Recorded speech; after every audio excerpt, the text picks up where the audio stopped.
Hey there fellas, today will be the first episode. I'll try to keep everything straightforward and short. I hope you like the new camera. I just got it so you could see me a bit, and I'm dressed up because it's cold as heck. I don't know what's happening with the temperature these days. But I don't have scripts, I hate scripts, and I barely have even time to shoot videos. So we're literally gonna shoot as normal, and I just like to freeball. I just talk, whatever, my thought process goes, whatever my mind thinks about and stuff, I shoot it. So here's how we're gonna begin our journey. I'm gonna use everything that I use when we do coachings and things with my clients. So I'm gonna apply all the new knowledge. So we're gonna first go to the donut and we're gonna begin from there. So this is the fastest way to the donut, going backwards there and doing a J-turn. So now, you ask yourself, what do I do? Okay, we're on the donut, right? First, I wanna just hit a bit, very little on the mentality before we literally begin. And we go on the initiation and stuff. There's multiple ways of initiation, and each one of it has its pros and cons, obviously.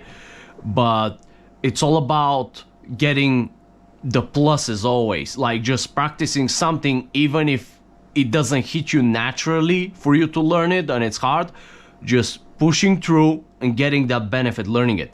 Now, I want you to understand this series. It doesn't matter if you're not my student in the coaching and with me in a session, whatever. Whenever you go alone to drive and you're solo learning, even when you watch these videos, stop and never compare yourself to others. Obviously, you'll probably make this mistake like all of us did, like most of the drivers that, we always had to some sort of like comparison to where we at. I did, everybody did, everybody has its, ego period, and then what matters most is to humble yourself down later on. It's you versus you. It's about you being better than the day before. So that's what this is about.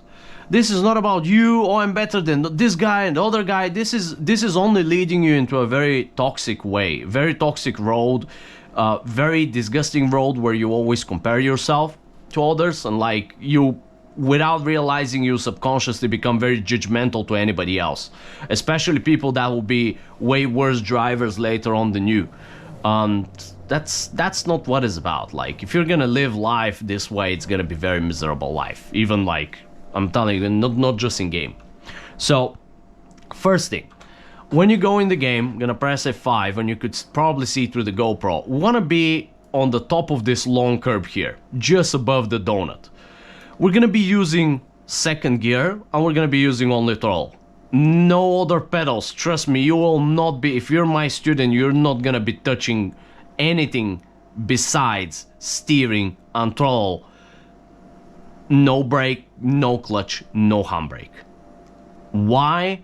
I'll go in probably a bit of a other video so we can focus on the initiation and what's important today.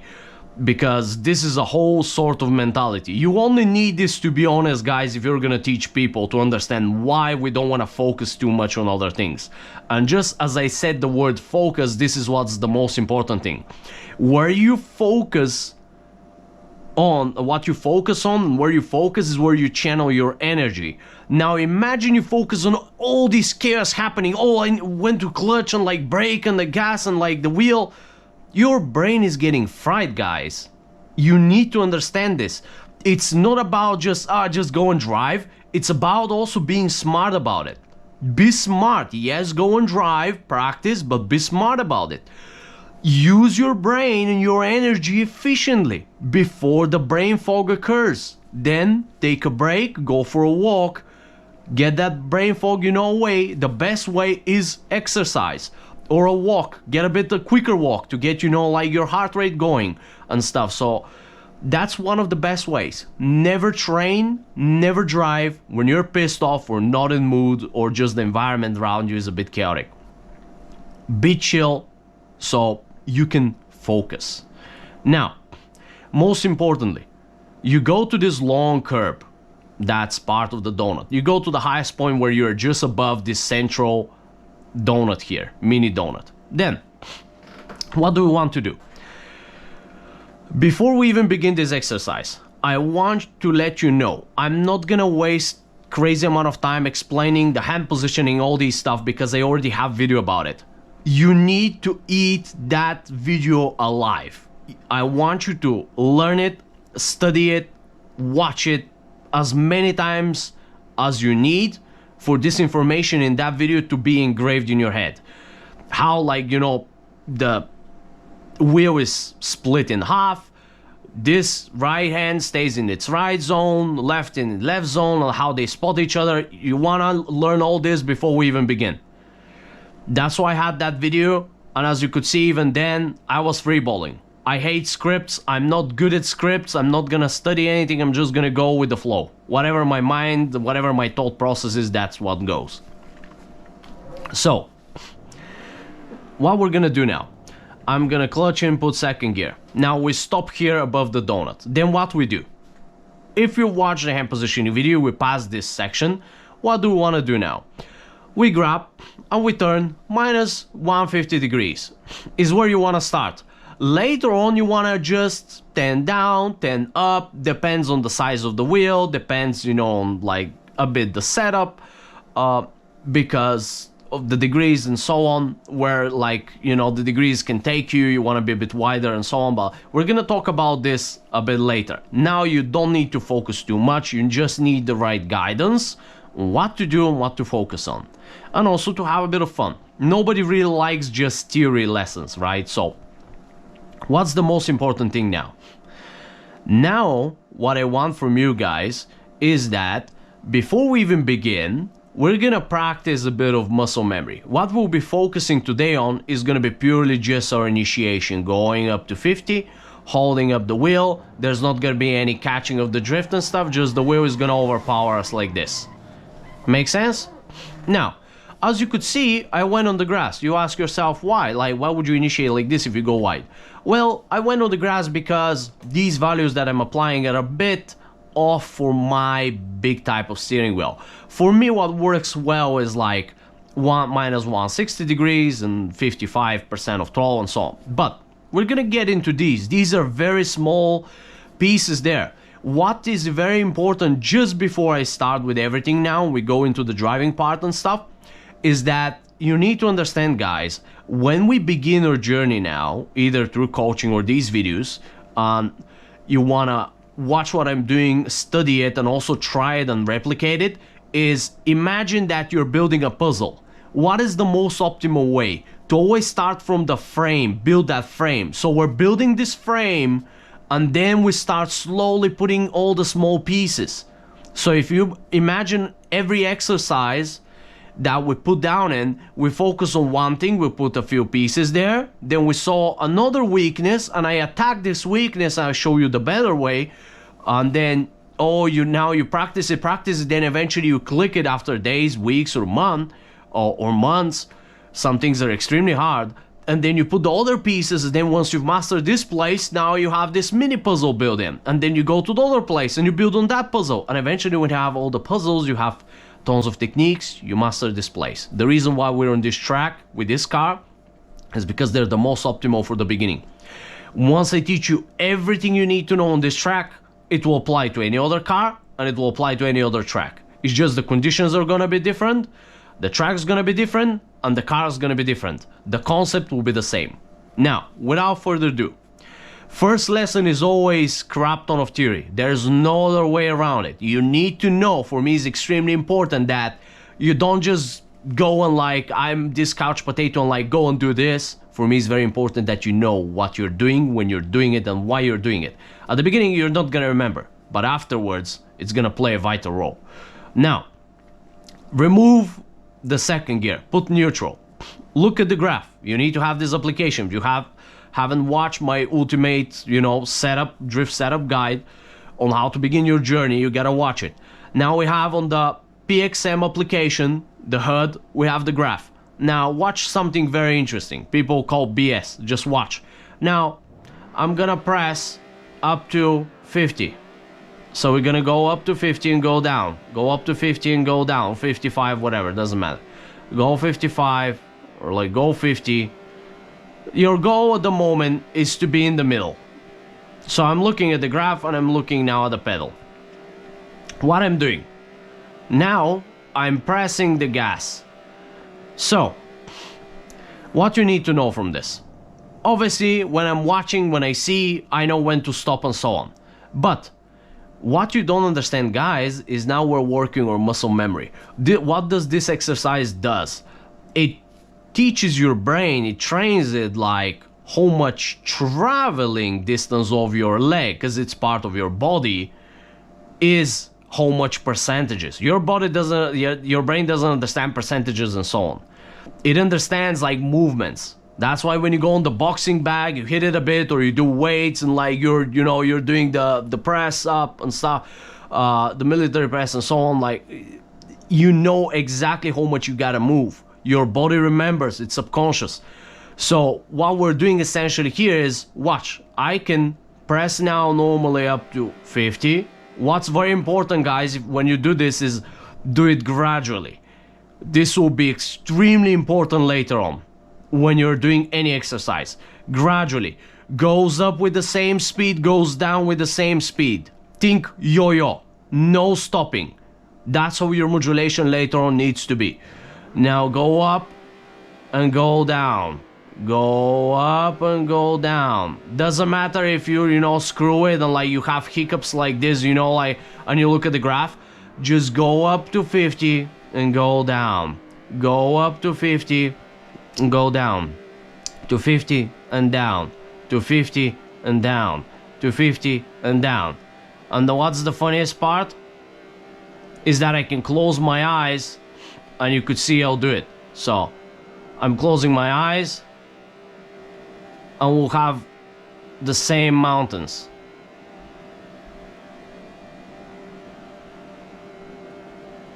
And let's see the graph. I was a bit above, but you could see, guys, this is no BS. So I've hit above 50, but what happened is that every next mountain on the graph that we built is going up and down was nice and gentle, nice and smooth, and it was on the exact same place. 5% error, give or take, if there was even 5% error. It was always on the same spot. Ain't no BS about it. That's your body, your brain remembering just the muscle memory, how much your foot either squeezed in or untraveled forward and so on. That's how you teach your body. What you're learning when you're drifting is your movements. How you move your feet, what you do with your feet, and what you do with your hands. And obviously then you also you train your eyes. If you had obviously a motion sim that will even replicate real life car, you have the G-forces, you understand what's happening. First thing that we're gonna do now, once you've learned this, just before we start doing the initiation, I want you to do another thing. That will be the key point of today's video, is pressing and holding. So we go in the middle and hold. Make sure you can hold. Why?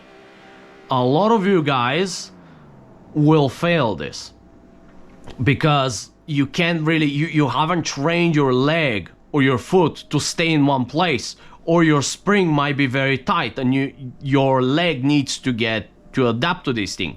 It's like when you go to the gym. At first 10 kg will be a bit higher for you. Your hand will shake, then like 50 and stuff, but like eventually your body adapts, like, okay, this is happening to me every day and I need to get stronger. That's what your body thinks. And you get stronger as long as you eat well and so on. And there's no shaking now with the 10 kgs and the 15 kgs. So same situation here. Your leg and your foot is gonna get stronger. It will adapt. But it's very important that you learn how to stay where you're at. Why? Because we need to train our legs on demand to stay on that same place.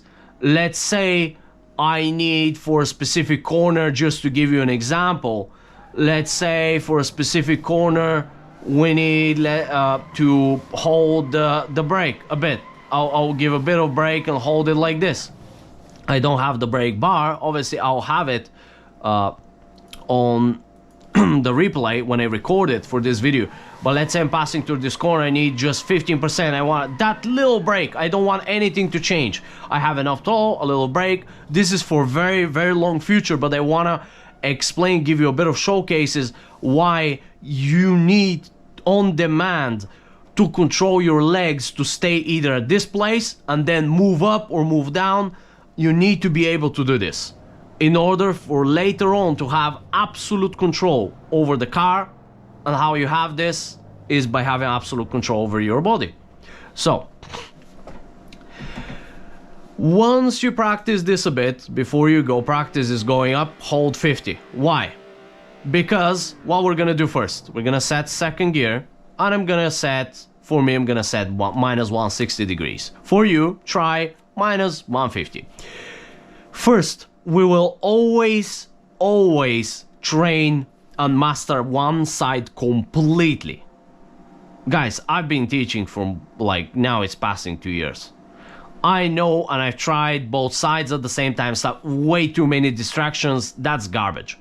If you're absolute master on one side, the other side is the same concept. It's absolutely pointless to even go and do it. So what you want to do is you want to absolutely master going left side. Then when you go to the right side, it's gonna be piece of cake. Not even a day, and you'll master it. Not even a day. Now, what you want to do? For myself, minus 160 degrees works.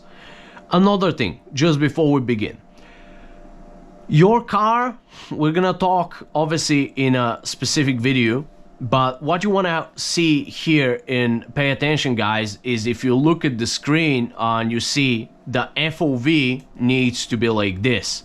So you want to be just slightly above the car. Obviously this for me in real life is like that. I'm a bit higher, you know. I'm average, to be honest. I'm average. Like I probably from squats and stuff I shrink down a bit, 185, but it's like I used to be 187, but now what I'm opening for FFB, you say, okay, but like the Kunos car is a bit lighter. What do you want to do? Okay, we're gonna type FFB, we're gonna go to controller tweaks or the old application. When you type FFB, it's gonna pop the app, and you always never change the settings that I gave you in Discord. If you're using them or your settings, never change your settings on Content Manager or the wheel. Change the FFB of the car. You'll change the settings later when you gain knowledge and you know what you're looking for. Always change the FFB of the car. Now, for most people, at least 140, 150 is perfect. I use 150 personally. For Trustmaster T300 or some other lower ones, you could go 140. Why? Because the data, in the data of the Kunos cars, the FFB is set way too low. And for any car, if you drive any other cars, FFB, you know, like is too low, just increase it a little bit. You could also use the plus and minus on the numpads from the keyboard. If you don't want to open the application, that's the shortcut, and change it. Once we've covered this, for the FOV, you want to look for onboarding settings or application, which is just one helmet as a picture, and then you want to set your FOV just so you could slightly see the hood and you're slightly above the wheel. And you understand way later on, but you want to be able to slightly see above what's happening.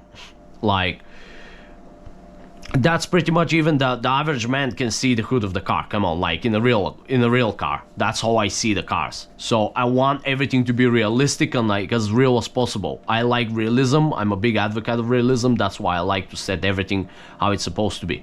Then you want to go to audio and make sure you have your tires set in so you could hear your tires, your engine most importantly, because now we play with values, percentages going on the throttle like this, like that, but later you have just knowledge of how much you're on the gas and how much RPMs, kind of just listening to the engine. I don't look at how much throttle I'm pressing, I listen to the engine later. Same with the tires. I'll give you a few tricks after we do a few initiations. Now, for me, as I said, minus 160 works. You could try 150. It really depends on the diameter and like how big the wheel is and the wheel settings. But without further ado, put second gear. You have the wheel set in degrees. We're not in motion. Don't have the car rolling. I used to teach like that. It's way worse. This is way better. You start with the same position every time. You just practice the initiation. Don't try to go to maintaining or anything. Just initiation only. We're gonna go from 0 to 50 and hold. You will fail. But eventually, after failing today, tomorrow, whatever, this 0 out of 10 attempts will become 1 out of 10 and then 2 out of 10. If you give up, you give up. Remember, winners never give up. You have to keep fighting these problems. It's not easy, it's very hard, but you'll learn. Now, hold the wheel, and for me, it's just enough to put my elbows down on the chair and let my hands just drop and apply a bit of friction technique that I explained in the hand positioning video. We're gonna go 0 to 50 and I'm gonna hold. Now I'm gonna wait the engine to build up enough power for us to slip on the rear, and then once you slip on the rear, what happens, guys? Now it doesn't matter that we go out of the donut. What matters at the moment is that I wanna show you how the wheel starts to power through you. Why? Let's talk about this a bit very quickly. When we go 0 to 50, and why we use low amount of throttle, when something is nice and slow, you could even see it coming when the car slips and you go sideways and the wheel moves slowly. You don't have to be a goddamn genius or like a driver to even see what's happening, that the wheel's turning slowly and oh crap, this is gonna happen. Why? Because it's slow and it doesn't require fast reaction time. So even beginners can sense what's happening. That's why we need to go slow. People ask me, how do you build reaction time? Well, think of the same thing. As people say, don't be scared of the guy, you know, that like can do a lot of punches, like, but the guy that practiced the same punch like 1,000, 10,000 times, right? Like, how did he go that fast? He's doing the same goddamn thing. The more you repeat, and the repetition is gonna give you that fast reaction time. So what we're gonna do is put second gear, again, gonna stop the car, going from complete stop, and this time I'm gonna go a bit higher. For myself personally, I'm gonna go to 60, hold, and wait. And when the car slips, the wheel is gonna go through my hands. See that? So, there is no catching the drift. There is no catching the wheel, guys, at the moment. The wheel will move through your hands. Your hands are always here. Whoever is teaching you, let the wheel go. Even in real life, this is very bad habit. This is bad. This is terrible. And I've covered this in one of my videos. It's absolutely terrible, and it's a very bad disservice. You don't need to have your hands on the wheel. What if you hit a curb? What if you hit something that you couldn't even see on the asphalt? And then the wheel sharply moves on something. Like, if your hands are not on the wheel, just let it go, and then you're like, oh crap, I need to grab it. And imagine it spins super fast, you're gonna grab on the wrong place. You want always your hands to be here and the wheel to move nicely and freely. If you look carefully, if we're gonna go and like drive the big layout, my hands will always be here. I'll force another transition, and then I'll force another transition. And you see, my hands are always here, guys. I never changed any position whatsoever and so on. So we're gonna go back. That's what I'm trying to explain to you and prove you. You really don't need absolutely anything regarding removing your hands from the wheel, catching the drift, and things like that. So we're going back to the donut. We're gonna attack solutions with different videos. Other videos will be way shorter on completely driving focus and a bit less theory. Now, if you've noticed something, most of you didn't. When we set to minus 160, what happens? I'm gonna go to 60, listen to the tires. You hear a bit of screeching as we start to slowly lose traction, and then they start to screech very high. And then what happens? We slip on the rear. Now, what is the goal with this exercise here? First, number one, teaching muscle memory to our leg. On demand, you stop and stay there. Number two, you wanna work your hands to not apply crazy pressure and just be there. Think of your hands, and we're gonna talk about gloves very soon as well. Gloves versus hands. Now, the more of your hand is here as a surface, I want you to think the rubber patch of the tires, how they touch the asphalt. The more of the rubber of the tire touches the asphalt, the more traction you have, the more grip you have. Same with the wheel. The more I have of my glove touching the wheel, the more resistance I'm gonna have, more surface. So if you want less resistance and like kinda to have less pressure on it, you wanna gently just open your fingers, gently open your fingers on the back, and you see this opens your hand. You don't have to remove your hand off the wheel like most people do. That's a very wrong perspective that you guys have. Don't remove your hands, gently open. Try a new little pressure and resistance method too. Sorry fellas, my battery died on the GoPro, so I put a secondary one. So our goal is to have just enough pressure and resistance on the wheel so that it moves very gently and slowly. We don't want the wheel to start flying. What is the logic is that we go 50 or 60 on the throttle and we hold. First, number one, we teach your foot to stay there on demand on that same place. Secondary, wanna teach yourself a bit of patience, let the engine build up slowly this power, and then what's gonna happen is once the engine builds up enough power, we're gonna slip on the rear. Once the car slips on the rear, the car wants to stabilize itself and turn the wheel for you. Now what's gonna happen is imagine you have one FFB bar where the wheel gets more and more force and becomes stronger and stronger and eventually overpowers you. The key here is you don't change how much pressure you apply, because most people, they just like when they're here like, oh, my wheel wants to move, they grab it. No, when the wheel wants to move, you don't grab it and hold it again.